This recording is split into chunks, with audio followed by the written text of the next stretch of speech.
ചാച്ച അമ്മച്ചി ഇന്നലെ എന്താ സംഭവിച്ചത് രാത്രിയിൽ ഒന്ന് പറയാമോ?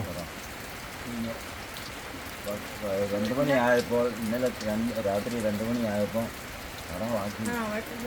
ശബ്ദം കേട്ടോണ്ടായിരുന്നത് കരയെല്ലാം കൂടെ കുലങ്ങുന്ന ശബ്ദം അറിയത്തില്ല. നിങ്ങൾ കഥക് തുറന്ന് എങ്ങനെയാ കണ്ടെങ്ങനെയാ? ഞങ്ങൾ പിന്നെ എഴുന്നേറ്റ് മുറ്റത്തോട്ട് നോക്കുമ്പോൾ പിന്നെ ഒരു ഷെഡിൻ്റെ കുലുക്കുവാണ്. പറഞ്ഞു കിടക്കാം കഥ തുറന്ന് പിന്നെ പെട്ടെന്ന് ഇറങ്ങാൻ പേടിയായിട്ടില്ല. കറക്റ്റ് ജനലിൽ കൂടെ നോക്കുമ്പോൾ ആന അവിടെ നിൽപ്പുണ്ട് മുറ്റത്ത് നിൽപ്പുണ്ട്. ഈ ആനശല്യം ഇവിടെ നേരത്തെ ഉള്ളതാണോ അതോ? നേരത്തെ ഉണ്ട്.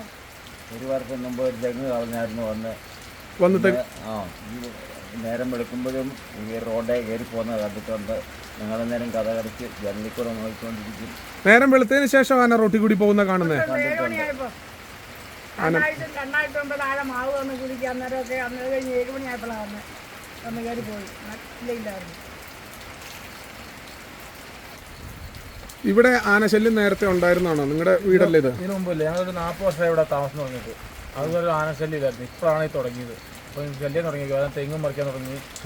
അപ്പോൾ ഇവിടെ താമസിക്കാതെ പറ്റാത്ത സ്ഥിതിയായി. കാരണം ഭയങ്കര ശല്യം ആയിക്കൊണ്ടിരിക്കുകയാണ്. ഇപ്പോൾ ഒരു ആന വന്നത് ഇപ്പം കൊണ്ടില്ല, പെര വരാൻ തള്ളാൻ തുടങ്ങി. എങ്ങനെ ജീവിക്കും ഇവിടെ? ഇങ്ങനത്തെ ഈ ഇത് നോക്കുകയാണ്. ഇവർ ഉദ്യോഗസ്ഥന്മാർക്ക് ഒരു ഇല്ല. ഇപ്പം RRTനെ വിളിച്ചായിരുന്നു ഇന്നലെ രാത്രിയില്ല? ആ വന്നായിരുന്നു അവര്? ഇല്ല, വിളിച്ചിട്ട് കിട്ടിയില്ല. എന്താ അവസ്ഥ? വിളിച്ചിട്ട് കിട്ടിയില്ല.